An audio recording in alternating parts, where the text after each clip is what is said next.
Amém, irmãos. Vamos abrir nossas Bíblias lá no Evangelho de João, capítulo de número 10, a começar do versículo 10. Na verdade, inicialmente nós vamos ler esse versículo e depois vamos nos deter em outros versículos e outros textos para a nossa meditação nessa noite. João, capítulo 10, versículo 10. Evangelho de João, capítulo 10, versículo 10. Amém, irmãos. Diz assim a palavra do Senhor: o ladrão não vem senão a roubar, a matar e a destruir. Eu vim para que tenham vida e a tenham com abundância. Podeis sentar nessa noite. Louvado seja o nome do Senhor. Que nessa noite, irmãos, possamos ouvir a voz de Deus a falar ao nosso coração. Enquanto meditava, me preparava para esse momento, Deus ia falando ao meu coração de uma forma bem especial, e eu espero que Ele transmita a cada coração nessa noite aquilo que Ele tem transmitido a mim, aquilo que Ele tem me dado para meditar na sua palavra. E essa palavra, irmãos, ela é maravilhosa. E eu me alegrei muito quando cheguei aqui e vi o irmão Anahuac. Cadê ele? Está bem ali. Fiquei muito alegre de vê-lo, fazia muitos anos que não via. E a gente já teve um momento ali de conversa. E uma das coisas que nós estávamos a meditar, irmãos, é sobre a brevidade da vida dos jovens ultimamente. E nem tinha compartilhado com ele esse versículo, mas enquanto eu meditava, pensava sobre isso, porque o texto a qual nós lemos inicialmente, Jesus, ele está falando acerca daquilo que o inimigo ele veio a fazer neste mundo. Quando ele diz no versículo que lemos: o ladrão não vem senão a roubar, a matar e a destruir. Ele tem aqui apresentado de uma forma resumida a obra opositora do inimigo de nossas almas, do inimigo de Deus, que é o próprio diabo. Nós sabemos que tudo isso ele tem feito nesse mundo, tem roubado, tem matado e tem destruído. E nós meditávamos e ali falávamos sobre a questão dos jovens, que hoje, infelizmente, muitos não têm chegado nem aos seus 18 anos. Essa vida, esses últimos dias nós temos visto, irmãos, o quanto essa violência tem crescido. E nós estávamos meditando que nós estamos ficando velhos, né? E eu disse, glória a Deus, né, meu irmão, por isso. Deus tem nos dado esse privilégio de envelhecer. Enquanto tem tantos jovens, tantas pessoas que não têm chegado nem aos seus 18 anos de idade, por conta dessa crescente violência. Mas Jesus, depois de mostrar aqui de forma resumida o que o inimigo faz, ele diz: eu vim para que tenham vida e a tenham com abundância. Aleluia. São ideias opostas aqui que ele veio trazer. Ele mostrou aqui o que o inimigo faz, mas na parte final do versículo, ele mostra o que ele veio fazer neste mundo. Ele diz que veio para dar vida e vida com abundância. Glória a Deus. Enquanto o inimigo está a matar, a roubar e a destruir, Jesus não está parado, sentado, só assistindo o inimigo trabalhar, não. Ele tem visitado, ele tem restaurado, ele tem alcançado, ele tem tirado das drogas, ele tem dado vida e vida com abundância. Glória a Deus. E eu fiquei a meditar o que seria de fato essa vida em abundância, em algumas versões com abundância. Muitos têm confundido, irmãos, essa vida abundante prometida por Jesus com a vida de abundância de bens. Muitos têm confundido a vida abundante que Jesus se refere, que Jesus disse que veio trazer a esse mundo, com um acúmulo de riquezas, com acúmulo de bens, com simplesmente um sucesso na sua carreira profissional, com um sucesso na sua vida pessoal, em se realizar, seja numa profissão, seja num relacionamento, seja na constituição de uma família. Não estou dizendo que essas coisas não são lícitas, são, mas a vida abundante que Jesus veio prometer, irmãos, não se limita a isso, não é simplesmente essa vida que Jesus está dizendo. Ele veio para dar vida, e uma vida com abundância, e nós aqui pelas Escrituras vamos aqui ver alguns textos para saborearmos o que de fato é essa vida abundante. Muitos têm confundido essa vida abundante simplesmente para o lado material, e a teologia da prosperidade tem se aproveitado disso, e muitos têm ido por aí buscando essa vida abundante, limitando-se apenas no fator financeiro, no fator material. Mas Jesus, irmãos, Ele vai falar o que de fato é a vida. Nesse mesmo evangelho, lá no comecinho, no capítulo 1, João vai falar, irmãos, o que de fato é a vida, aleluia. No capítulo 1, aqui de João, ele vai falar, leamos do versículo 1 até o 4. No princípio era o Verbo, e o Verbo estava com Deus, e o Verbo era Deus. Ele estava no princípio com Deus. Todas as coisas foram feitas por Ele, e sem Ele, nada do que foi feito se fez. Nele estava a vida, e a vida era a luz dos homens. Aleluia. Você já começou a entender o que de fato é a vida? Aleluia. Nesse texto o autor está dizendo, ó, nele quem? Em Jesus. E quem é Jesus? É o próprio Deus. Aleluia.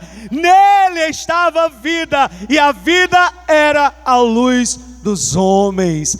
Aleluia. A própria vida é Jesus. Aleluia. Ele é a própria vida. O Criador, irmãos, é a própria vida. Aquele que fez todas as coisas, e sem Ele nada do que foi feito se fez. Ele é a própria vida. Mas as pessoas têm confundido e têm vindo buscar as bênçãos de Deus, e se limitam e acham que as bênçãos é a própria vida, mas não são as bênçãos que é a própria vida, mas o próprio Deus que abençoa, o Deus eterno, o Deus verdadeiro. Ele é a própria vida. Aleluia. A vida dos homens é o próprio Senhor Jesus. Muitos têm confundido, mas não nos enganemos. Não nos juntemos a esses que têm confundido o que é de fato a vida abundante de Cristo, a vida abundante de Deus, na presença de Deus. Mas como nós podemos ter acesso a essa vida que é o próprio Jesus? Aqui no texto, vamos dar continuidade. Versículo de número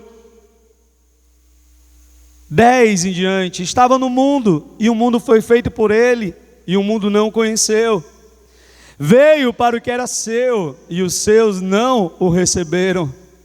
Mas a todos quanto o receberam, deu-lhes o poder de serem feitos filhos de Deus, aos que creem no seu nome. Aleluia. Está aqui o acesso. Está aqui o ingresso para acessar essa bênção, aleluia. É crer no nome de Jesus, é crer que Ele é o enviado por Deus, para que através dele nós venhamos ter acesso à vida de Deus, irmãos. A própria vida nos é oferecida pelo próprio autor, Ele é a própria vida. A todos quanto receberam, deu-lhes o poder de serem feitos filhos de Deus, aos que creem no seu nome. A própria vida nos está sendo aqui oferecida através do seu Filho Jesus. Jesus é a própria vida, mas como nós podemos de fato, vamos ser mais objetivos, vamos delimitar mais. Como é que podemos ter acesso a essa vida? Será que é simplesmente no ato nominal, chegar, levantar a mão e dizer: pronto, eu aceito Jesus, agora eu já tenho a vida. Pronto, eu vim à frente, agora eu já recebi Jesus, eu já tenho essa vida. Será que é simplesmente uma vida religiosa? Será que é simplesmente uma vida corriqueira de ir aos cultos, de participar de retiros, de participar de programações? Será que é simplesmente isso? Vamos para um diálogo na Bíblia, onde é muito esclarecedor. Capítulo 3, aqui de João. Nós temos um diálogo de Jesus com uma pessoa, onde ele vai procurar algumas respostas. Mesmo aquele homem, Nicodemos, sendo mestre em Israel, religioso, fariseu, um dos que compunham o sinédrio daquela época, ele tinha uma alta posição, mas ele tinha dúvidas. Desde quando ele ouviu falar dos feitos de Jesus, desde que ele ouviu os milagres de Jesus, desde quando ele ouviu falar do que Jesus estava a operar, veio para ele algumas dúvidas naquele momento, e ele foi ter com Jesus à noite. Uns dizem que ele foi à noite porque não queria se comprometer, não queria que os outros fariseus vissem-no conversando com Jesus, porque eles se opunham, em sua maioria, a Jesus. Outros dizem que ele não foi porque Jesus era um mestre, um rabi, e não se devia interromper o rabi durante o dia. Há essas duas aí posições. De fato é que ele foi à noite, como diz o capítulo 3 de João. E havia entre os fariseus um homem chamado Nicodemos, príncipe dos judeus. Este foi ter de noite com Jesus e disse-lhe: Rabi, bem sabemos que és mestre vindo de Deus, porque ninguém pode fazer estes sinais que tu fazes se Deus não for com ele. Jesus respondeu e disse-lhe: na verdade te digo, que aquele que não nascer de novo não pode ver o reino de Deus. Disse-lhe Nicodemos: como pode um homem nascer sendo velho? Porventura pode tornar a entrar no ventre de sua mãe e nascer? Note que aquele mestre, aquele homem conhecedor da religião, fariseu, zeloso, ele não conseguiu entender inicialmente aquilo que Jesus agora lhe propunha, porque Jesus começa a remeter, ele já começou a remeter a conversa para o plano espiritual, para as coisas espirituais, e rompeu ali simplesmente com aquela religiosidade que ele estava acostumado. Jesus disse logo assim, em outras palavras: ei, não vai ser nesse sentido aqui que tu vai entender, não. Tu tem que olhar para o alto, porque ninguém pode entrar, ninguém pode ver o reino de Deus se não nascer de novo. Aleluia. Não é nesse plano aqui, simplesmente físico, lógico, que tu vai compreender as coisas que eu tenho feito, que tu vai entender as coisas que são do céu, porque ninguém pode ver o reino de Deus se não nascer de novo. Então Jesus, irmãos, ele dá aqui o requisito para que nós possamos ter de fato a vida de Deus, porque o reino de Deus não é comida, não é bebida, mas é alegria, paz, é gozo no Espírito Santo. O reino de Deus, irmãos, é a presença do Senhor, é a vida de Deus na alma do homem. Isso é o reino de Deus. Aleluia! Isso é o reino de Deus. E Jesus está dizendo: ninguém vai ver, ninguém vai entrar, vai ver o reino de Deus se não nascer de novo. Jesus está lançando aqui o requisito, o fundamento, a condição, aleluia, para que alguém tenha acesso ao reino de Deus, é o novo nascimento. Jesus está dizendo: ei, Nicodemos, tu não vai entender aqui nessa perspectiva humana. Tu é muito erudito, tu é muito conhecedor, mas não é nesse viés que tu vai ter o conhecimento verdadeiro do reino de Deus. Tu pode conhecer teologia, mas o Deus vivo e poderoso você só conhece se nascer de novo. Aleluia! Tu pode ser religioso e para todas as programações, mas a vida de Deus tu só tem se nascer de novo, aleluia. Se arrepender, se os teus pecados forem cancelados e você nascer de novo, aí sim vai ver o reino de Deus. Aí ele, primeiro entrave, como pode? Como pode um homem nascer sendo velho? Porventura pode tornar a entrar no ventre da sua mãe e nascer? Ele compreendeu ali que era algo diferente, mas ele não conseguiu captar, ele não conseguiu desenvolver um raciocínio. Como é que já o homem sendo velho vai de novo voltar a entrar no ventre da sua mãe? Em reencarnação ele não acreditava. Conhecia a Torá, conhecia a palavra. Como é que vai ser isso? Ele está dizendo que é preciso nascer de novo, mas o homem voltar a ser um bebê, a ser uma célula que Deus permitiu pela concepção do homem e da mulher nascer. Como é que é possível ele voltar até o útero materno e nascer de novo?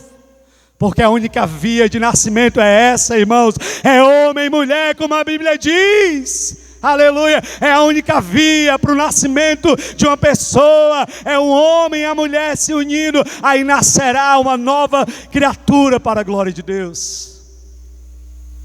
Versículo 5, Jesus respondeu: na verdade te digo, que aquele que não nascer da água e do Espírito não pode entrar no reino de Deus.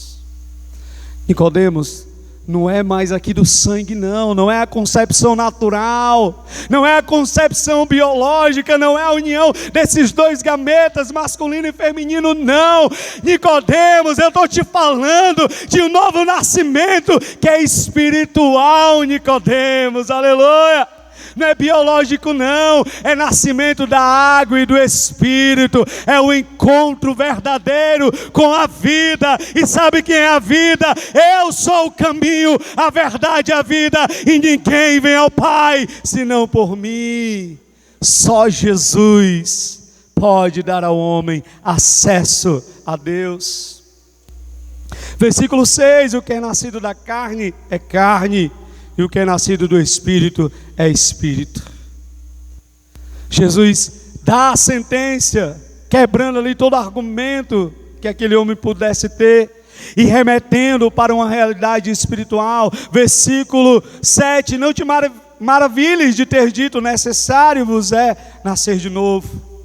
O vento sopra onde quer e ouves a sua voz, mas não sabe de onde vem, nem para onde vai. Assim é todo aquele que é nascido do Espírito. Versículo 9, eu achei interessante. Novamente Nicodemos diz, da sua incompreensão. Nicodemos respondeu e disse-lhe: como pode ser isso? Como pode o homem nascer agora não mais da mãe, do pai, não mais da carne, do sangue? Como pode ser agora o nascimento da água, do Espírito? Como pode ser isso? Ele não estava entendendo, ele ainda estava na obscuridade, nas trevas. Porque embora fosse fariseu religioso, mas ainda não tinha o verdadeiro conhecimento de Deus. A religião tem afastado muitos do verdadeiro Deus. Muitos têm aí caminhado o caminho de religiosidade e estão caminhando para o grande abismo, na cegueira religiosa. Como pode ser isso?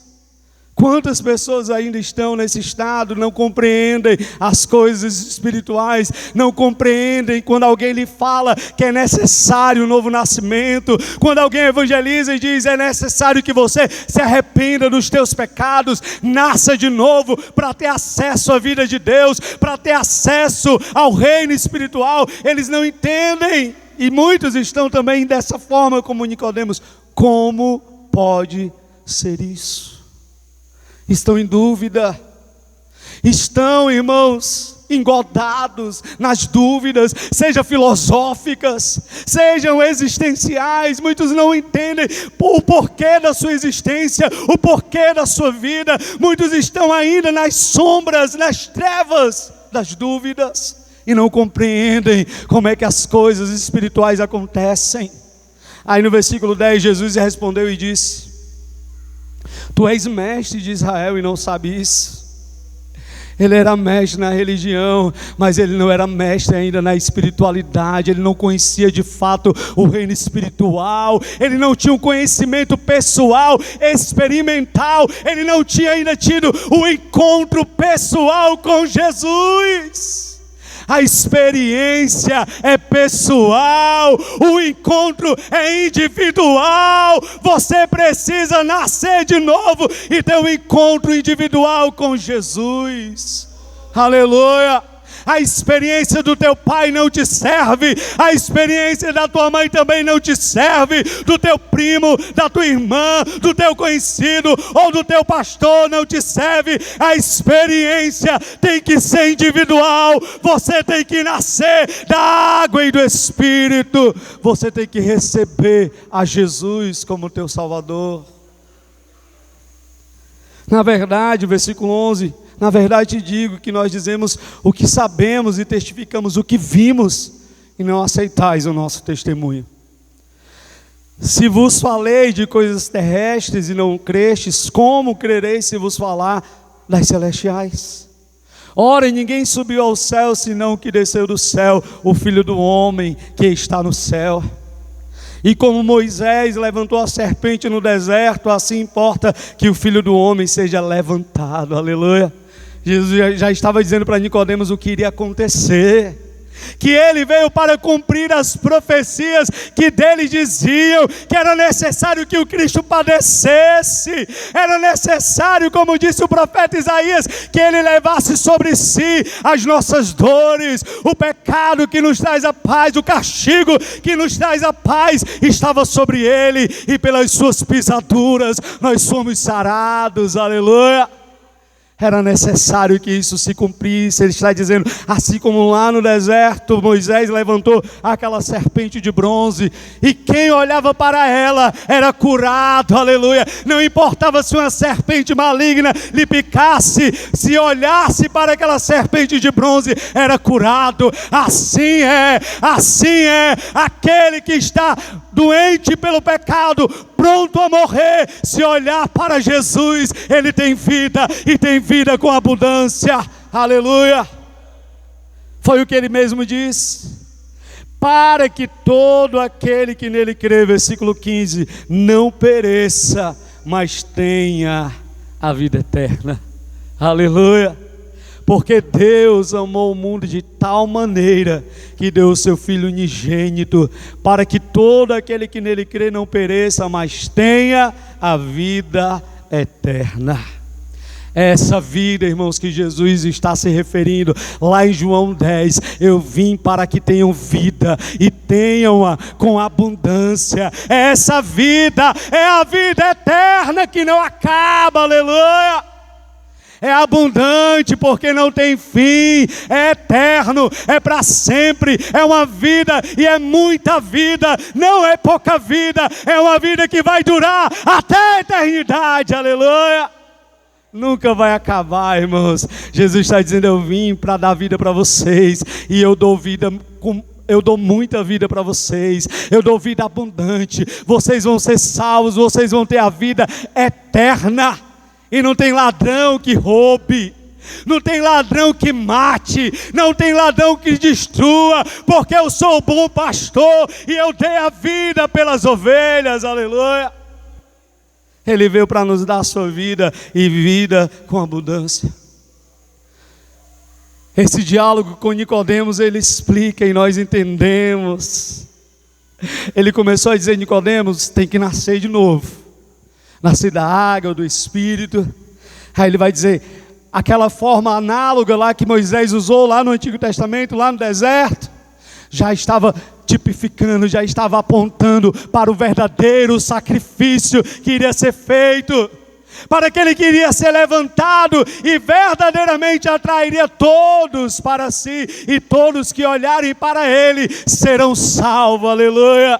Porque Deus foi assim que estabeleceu. Deus amou o mundo de uma tal maneira que deu o seu Filho unigênito, para que todo Não são alguns, não é apenas uma classe, não é uma classe de privilegiados, de predestinados, de eleitos, de escolhidos, de separados, apenas alguns, não. Ele veio para que todo aquele que nele crê não pereça, mas tenha vida eterna. Ele disponibiliza para todos, todos têm oportunidade. Versículo 17, porque Deus enviou o seu Filho ao mundo, não para que condenasse o mundo, mas para que o mundo fosse salvo por ele. Quem crê nele não é condenado, mas quem não crê já está condenado, porquanto não crê no nome do unigênito Filho de Deus. Jesus está dizendo, a vida eterna, abundante, está disponível, mas nem todos vêm.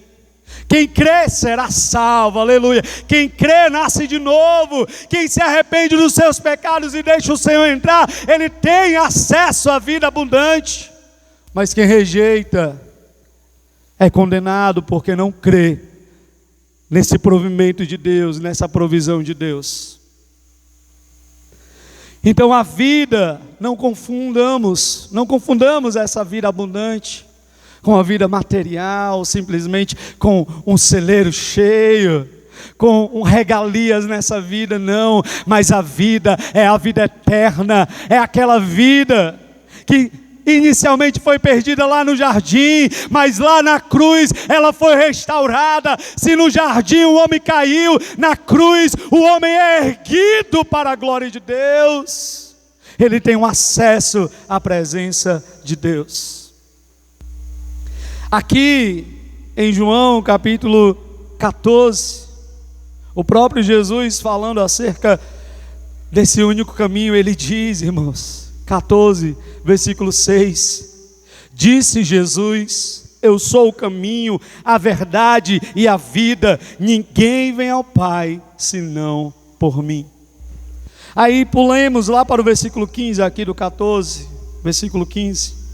Se me amardes, guardareis os meus mandamentos, e eu rogarei ao Pai, e Ele vos dará outro Consolador, para que fique convosco para sempre. O Espírito da verdade, que o mundo não pode receber, porque não o vê, nem o conhece, mas vós o conheceis, porque habita convosco e estará em vós, aleluia. Não vos deixarei órfãos, voltarei para vós. Ainda um pouco e o mundo não me verá mais, mas vós me vereis, porque eu vivo e vós vivereis, aleluia.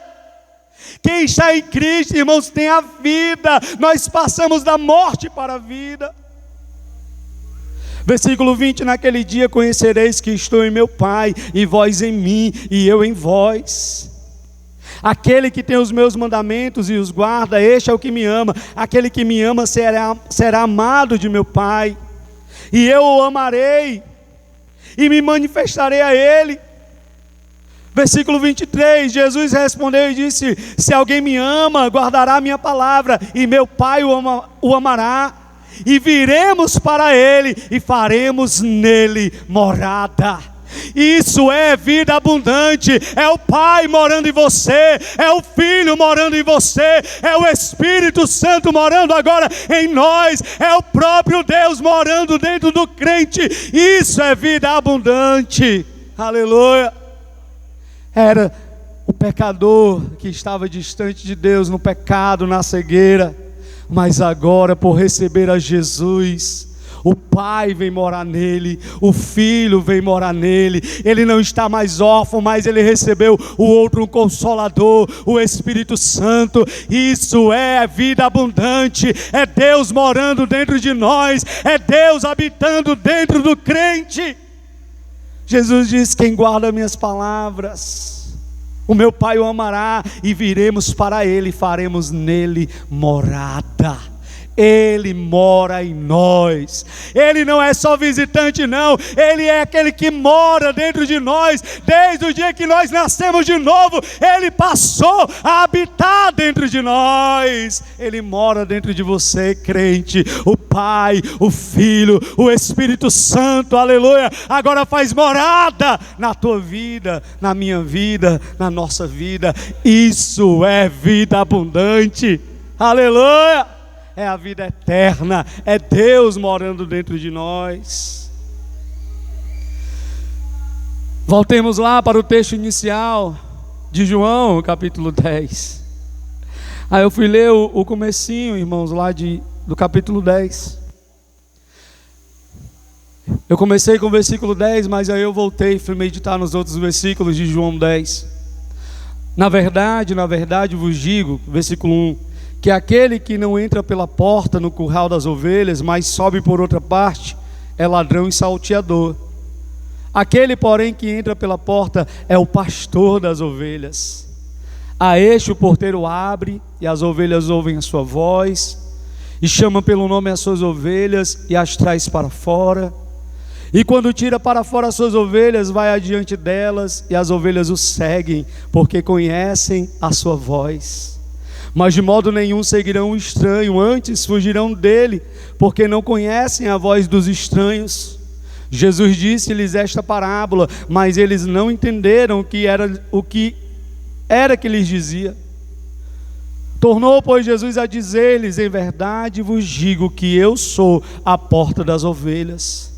Todos quanto vieram antes de mim são ladrões e salteadores, mas as ovelhas não os ouviram.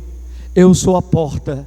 Se alguém entrar por mim, salvar-se-á, e entrará, e sairá, e achará pastagens. Aleluia! Jesus está dizendo: eu sou o caminho, eu sou o acesso, eu sou a própria porta, e eu sou o pastor, e vocês vão conhecer a minha voz, não a dos estranhos, mas a voz do verdadeiro pastor. Vocês entrarão por mim, sairão e encontrarão pastagens. Aleluia! Vocês vão encontrar verdadeiro alimento, verdadeira vida. Nós só encontramos em Jesus. Aleluia! Só Jesus alimenta as suas ovelhas, só Jesus nos sacia, como o salmista Davi disse no Salmo 23, o Senhor é o meu pastor e nada me faltará. O Senhor é o meu pastor, Ele me guia às águas tranquilas, guia minha alma por amor do seu nome. Ainda que eu andasse pelo vale da sombra da morte, eu não temeria mal algum, porque tu estás comigo, a tua vara e o teu cajado me consolam. Aleluia! O Senhor é o nosso pastor, irmãos, nada nos falta. Dizem que a melhor versão é essa: o Senhor é o meu pastor e de nada tenho falta. Aleluia! O Senhor é o meu pastor e nele eu tenho tudo, eu tenho tudo, eu tenho a vida eterna. Aleluia! Eu tenho alimento, eu tenho palavra, eu tenho aquilo que me sacia, eu tenho aquilo que no mundo eu nunca encontrei, que procurei nas bebidas, no cigarro, procurei e não encontrei, mas achei em Jesus, porque Ele é o caminho, a verdade e a vida, e ninguém vem ao Pai a não ser por Ele. Em Jesus nós encontramos essa vida abundante. Nós entramos por Ele, que é a porta, e encontramos o pasto verdejante. Nós estamos aqui, irmãos, não é porque tem uma cerca, não é porque o presbitério fez uma cerca e todos nós estamos, não. Nós estamos pela palavra, nós estamos pelo pasto que Jesus nos oferece. Aleluia! Nós seguimos a sua voz, a sua palavra é maravilhosa e tem nos alimentado e tem saciado o nosso coração. Isso é a verdadeira vida, a vida abundante. A vida abundante, irmãos, é semelhante ao que Jó experimentou lá no Antigo Testamento, no capítulo 1 de Jó, versículo 20 e 21, depois de ter perdido os bens, os filhos. Ele diz assim: nu saí do ventre da minha mãe, e nu voltarei. Deus me deu e Ele tomou. Bendito seja o nome do Senhor. Aleluia! A abundância de Jó não estava nos seus animais, na sua família, mas a abundância de Jó estava no Deus que ele servia. Aleluia! Não estava na sua saúde, porque mesmo cheio de chagas, ele adorou. ao Senhor. A vida abundante do crente não consiste em bens. Os bens passam, a saúde pode passar, mas o nosso Redentor vive e por fim se levantará. Aleluia. A nossa abundância é a presença do Senhor. A vida abundante do crente é semelhante a Paulo e Silas. Depois de serem açoitados por fazer a obra de Deus, depois de terem padecido como crentes, por ter feito ali a obra de Deus, eles são açoitados, levados para a prisão, e depois do corpo todo moído, a Bíblia diz que perto da meia-noite, eles louvavam ao nome do Senhor, e as prisões começaram a se abalar. Quando o crente louva, há uma guerra espiritual, e prisões caem por terra. Aleluia. Mas o crente que murmura, não tem não. Essas cadeias quebrando não, pelo contrário, tem mais prisões se levantando. Mas o crente que faz como Paulo e Silas, eu não sei qual era o hino, mas pode ser que eles louvavam um parecido com aquele. Então minha alma canta a ti, Senhor, grandioso és tu, grandioso és tu. E de repente houve o barulho, era cadeia quebrando, eram as cadeias se rompendo, porque aqueles crentes tinham vida abundante, aleluia. Eles tinham a vida de Deus, e isso é vida abundante. É quando você sofre pela obra de Deus, e você não vai murmurar, você não vai se esconder, você não vai desistir de tudo, você vai louvar ao Senhor, porque foi achado digno de padecer pelo Evangelho, aleluia. Que privilégio sofrer por Jesus. Era privilégio para os crentes serem açoitados pela palavra. Nós tivemos o privilégio, ele dizia, vamos louvar Paulo, vamos louvar Silas, vamos louvar, e louvaram ao Senhor. Ter a vida abundante, irmãos, é como esse apóstolo Paulo diz aos Filipenses, capítulo 3, versículo 13 e 14. Quantas demais coisas, na verdade uma coisa fácil, uma coisa é, esquecendo-me das coisas que para trás ficam, eu prossigo para o alvo, pelo prêmio da soberana vocação de Deus em Cristo Jesus.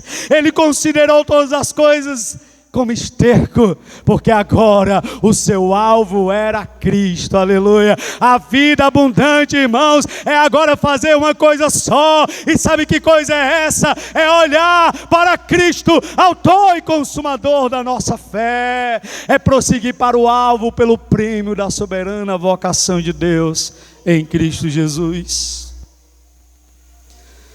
Só que muitos crentes ainda não perceberam, aleluia.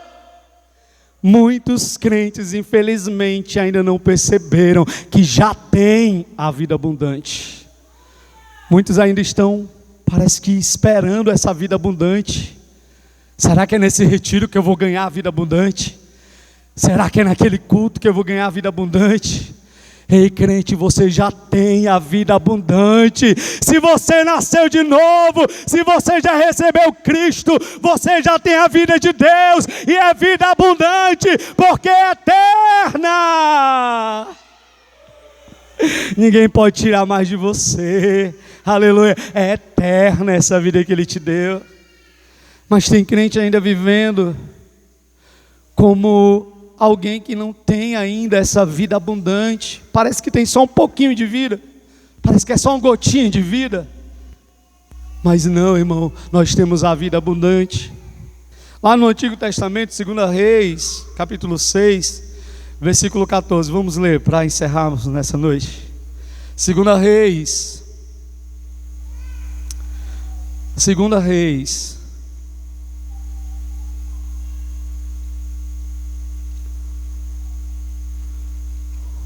capítulo 6, versículo 14.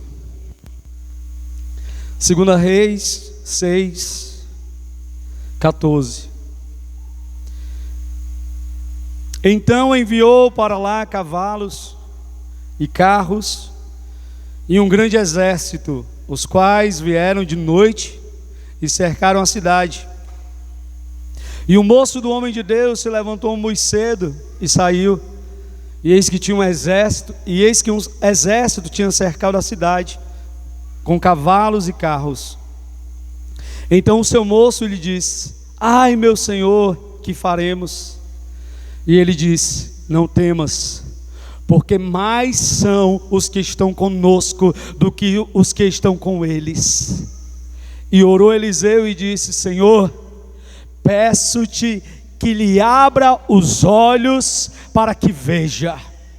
E o Senhor abriu os olhos do moço e viu, e eis que o monte estava cheio de cavalos e carros de fogo em redor de Eliseu. Você entendeu, crente, o que nós acabamos de ler? Aleluia! Você entendeu o que nós acabamos de ler? Aleluia! Tem crente que está aqui como esse moço de Eliseu. Ai, meu Deus! Ai, Senhor, eu não tenho isso, Senhor, eu não tenho aquilo, Senhor amado. Ai, seria tão bom se eu tivesse aquilo, meu Deus. Fulano tem isso, aquilo outro, ciclano, e nem crente é, Senhor. Quantos crentes estão como esse moço de Eliseu? Ah, meu Deus, aí Elias diz: Senhor, abre os olhos desse moço, para que ele enxergue que quem está conosco é maior, é mais poderoso, aleluia. Aleluia, quem está com a igreja é maior, irmãos. Quem está conosco, quem está contigo, crente, é maior do que o exército deste mundo. Você só precisa abrir os olhos para ver e para enxergar. A nossa oração nessa noite é como a oração de Eliseu: abre, Senhor, os olhos para que enxerguemos, abre os nossos olhos para que contemplemos não apenas o exército espiritual que está em nosso favor, mas para enxergar que nós já temos a vida de Deus em nós, que Jesus já nos deu vida e vida com abundância, aleluia. Quando cada crente entender isso, aí vai chegar o avivamento, meu irmão. Quando cada crente entender que ele já tem a vida abundante nele, aí vai acontecer o que tem lá em Atos 2:42 em diante. E perseveravam na doutrina dos apóstolos, na comunhão, no partir do pão, nas orações, aleluia.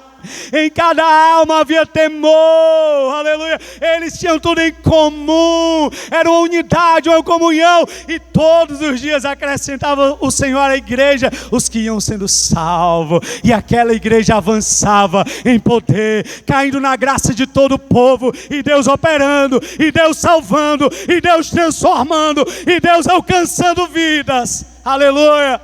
Porque cada crente já tinha entendido que já tinha vida abundante, aleluia.